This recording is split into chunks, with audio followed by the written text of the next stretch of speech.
तो हेलो प्यारे बच्चों, हम लोग क्लास 10th के साइंस का सीरीज नंबर 6 कर रहे हैं। और इस सीरीज में हम लोग क्या कर रहे हैं दोस्तों, हम लोग यहाँ पे इंपॉर्टेंट क्वेश्चन 2025 बोर्ड एग्जाम के लिए देख रहे हैं।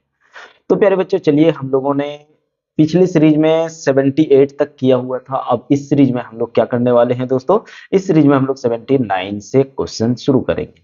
तो चलिए देखते हैं क्वेश्चन नंबर 9 क्या कहता है। ओम के नियम को लिखिए। तो ओम का नियम किसको बोलते हैं भैया, किसी चालक के सिरों के बीच विभवांतर एवं उसमें प्रवाहित धारा के समानुपाती होते हैं, यानी विभवांतर जितना होगा उतना धारा होता है। ठीक है, इसको किसने कहा, ओम ने कहा कि किसी भी तार में जितना आप करंट फ्लो कराओगे उतना ज्यादा क्या होने वाला है, उतना ज्यादा विभवांतर आरोपित होने वाला है। तो इस फॉर्मूले इसमें से क्या बोला कि विभवांतर एवं उसमें प्रवाहित धारा के समानुपाती होता है, यानी भी समानुपाती आई।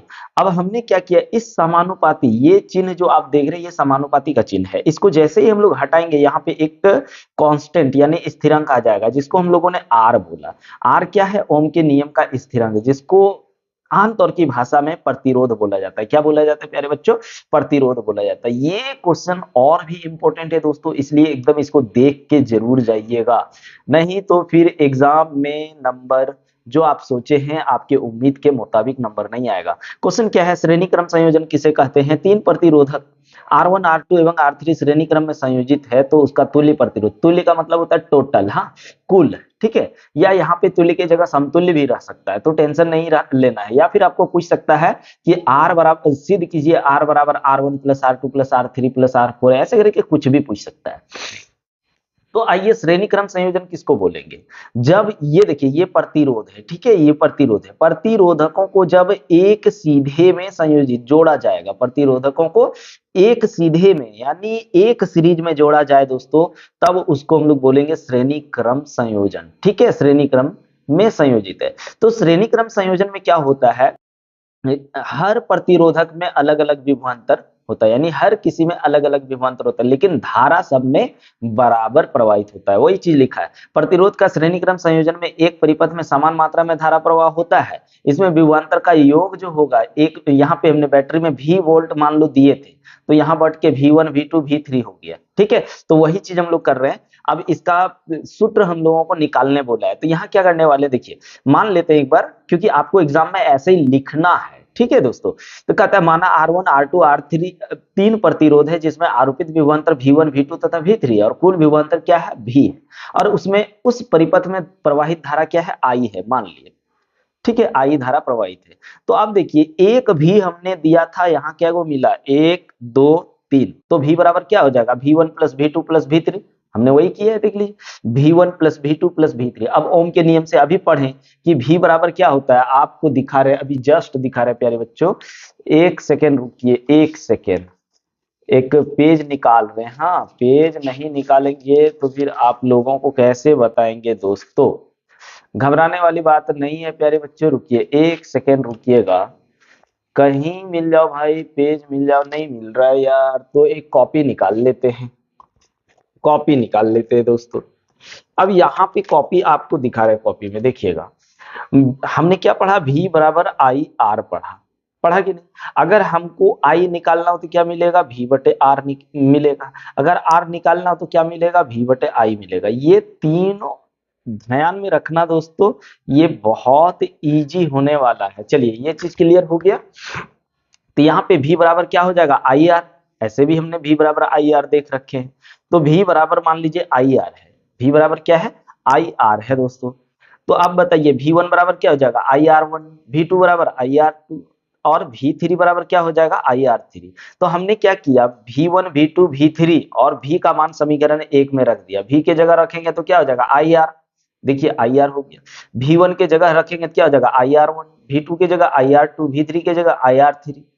तो इसमें से हमने क्या किया, सब में देखिए I एक है, एकदम सेम है I, तो हमने I को क्या कर लिया, कॉमन कर लिया, I कॉमन कर लिया, तो ये I और ये I कैंसिल हो जाएगा, क्या बचेगा, R बराबर R1 plus R2 plus R3। अब यहीं से और इंपॉर्टेंट देखिए, ये सब बहुत अच्छा क्वेश्चन है, बड़े नंबर में पूछा जाता है दोस्तों। ये सब क्वेश्चन छोड़ देंगे ना तो फिर सोच लो नंबर आपका कहीं नहीं जाने वाला।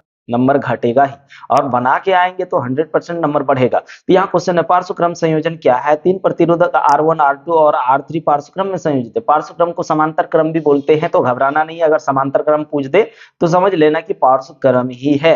तो इसका कुल प्रतिरोध ज्ञात करने बोला। पार्श्वक्रम संयोजन क्या होता है भैया? एक छोर को जब एक छोर को दूसरे छोर से और दूसरे छोर को पहले छोर से जब एक साथ जोड़ा जाता है तो उसको हम लोग पार्श्वक्रम संयोजन कहते हैं। और इसमें विभवांतर सेम होता है।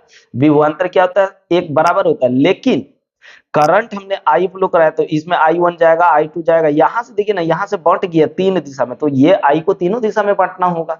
तो जरूरी नहीं है कि यहाँ बराबर बराबर करंट बटेगा, इधर ज्यादा हो सकता है, इसमें कम हो सकता है, इसमें कम हो सकता है, इस तरह से बटेगा और फिर जाके यहां से निकलेगा और बराबर करंट फिर निकल करके निकल लेगा। ठीक है, तो यहाँ पे अब चलिए इसका समीकरण निकालना है। तो हम लोग फिर से मान लेते हैं, ऐसे ही लिखना है आपको। मान लेते माना R1 R2 तथा R3 तीन प्रतिरोधक है तथा उसमें प्रवाहित धारा I1 I2, देखो ना, R1 में I1 दिए हैं, R2 में I2 फ्लो हो रहा है, R3 में I3 फ्लो हो रहा है। हाँ, और उसमें आरोपित विभवांतर भी है। इस पर ये जितना वोल्टेज दिए थे टोटल पर उतना ही वोल्टेज मिल रहा है, यानी वोल्टेज यहाँ पे समान होगा। यहाँ पे लिखे हैं, देख लीजिए, इस क्रम में विभवांतर समान होता है। तो अब क्या हो जाएगा? एक आई दिए थे हमने परिपथ में, लेकिन हमको यहाँ पे बांटना पड़ा 1 2 3 में, तो आई बराबर क्या हो जाएगा? I1 plus I2 plus I3। ठीक है, अब चलो यहाँ पे आपको बता रहा हूँ, ओम के नियम से अभी हम लोगों ने देखा दोस्तों कि I बराबर क्या होता है? V बटे R होता है। तो I1 V बटे R1 हो जाएगा, क्योंकि यहाँ प्रतिरोध चेंज हो रहा है, विभवांतर तो हर जगह सेम है, समान है, तो विभवांतर तो नहीं बदलेगा ना। तो I2 बराबर क्या हो जाएगा? V बटे R2 और I3 बराबर V बटे R3। हमने समीकरण 1 में रख दिया, I के जगह V बटे R रख दिया, I1 की जगह V बटे R1, I2 की जगह V बटे R2 और I3 की जगह V बटे R3। अब इसमें देखो विभवांतर हर जगह समान है, तो V कॉमन कर लिए। क्या कर लिए? V को कॉमन कर लिया, ये भी और ये भी कट जाएगा, तो क्या बचेगा? 1 बटे R बराबर 1 बटे R1 प्लस 1 बटे R2 प्लस 1 बटे R3। देख लीजिए, इतना इजी है दोस्तों, और एकदम इसमें बहुत अच्छे से नंबर मिलेगा, इसलिए ऐसे लिखने की कोशिश करोगे।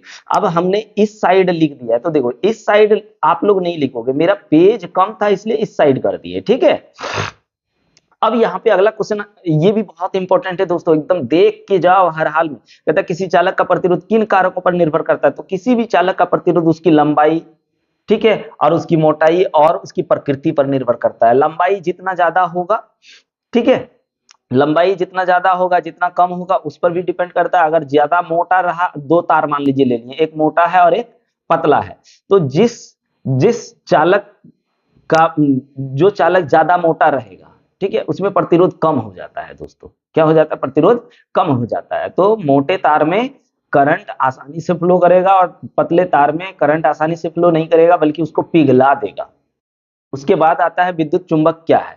तो विद्युत चुंबक किसको बोलते हैं? मान लीजिए किसी तार, ये मान लीजिए एक तार है, इसमें से करंट फ्लो कराएं, यहाँ पे कोई चुंबकीय पदार्थ रखे, तो यहाँ से एक फोर्स, एक बल लगेगा, इसको खींचने की कोशिश करेगा। इसके बीच जो बल लग रहा है ना, उसी को चुंबकीय बल कहते हैं या विद्युत चुंबकीय बल कहते हैं। तो वही देखो, विद्युत धारा के प्रवाह से बने चुंबकीय क्षेत्र को विद्युत चुंबक कहते हैं। ठीक है, अब यहाँ पे देखिए, ये क्वेश्चन हर बार रिपीट किया जाता है दोस्तों, बहुत बहुत इंपॉर्टेंट है। तो कहता है चुंबकीय क्षेत्र रेखाओं के किन्हीं तीन गुणों को लिखिए। तो चुंबकीय क्षेत्र रेखाएं के तीन गुण क्या क्या होते हैं? चुंबक के देखो, चुंबकीय क्षेत्र रेखाएं जो होता है चुंबक के उत्तरी ध्रुव से निकलती है और दक्षिणी ध्रुव पर समाप्त हो जाती है। ठीक है, दूसरा क्या, यह एक दूसरे को कभी भी नहीं काटता, क्योंकि देखो दोस्तों, उत्तर चुंबक के क्षेत्र रेखाएं जो होती है ना, उसकी एक दिशा होती है, उसकी दो दो दिशा हो जाएगी, जो संभव होगा ही नहीं। तो यहाँ लिखिए वही चीज, यह एक दूसरे को कभी नहीं काटते, क्योंकि इसकी दो दिशाएं हो जाएगी, जो कि संभव नहीं है। और एक चीज हमेशा याद रखना, चुंबक के क्षेत्र रेखाएं जो होता है प्यारे बच्चों, वो बंद वक्र होती है, वो बंद होती है ऐसे करके, ध्यान दीजिएगा, ऐसे बंद होती है। अगर मान लीजिए इधर से निकला तो इधर से आकर के यहीं से फिर ऐसे निकलेगा, फिर यहीं से, हाँ, फिर अगर मान लीजिए ऐसे निकला तो ऐसे करके निकलेगा और यही विलीन हो जाएगा। ठीक है दोस्तों, अब आता है फ्लेमिंग के वाम हस्त का नियम। वाम का मतलब बायां हाथ, ठीक है। तो फ्लेमिंग के बाएं हाथ का नियम को लिखने अगर बोले, तो यहाँ पे आपको लिखना है, इस नियम के अनुसार अपने वाम हस्त के अंगूठे तर्जनी, देखिए अंगूठा ये हो गया, तर्जनी ये हो गया, मध्यमा इसको बोलते हैं। तो इस ये तीनों एक दूसरे के 90 डिग्री पर होता है, कितना, 90 डिग्री पर होता है।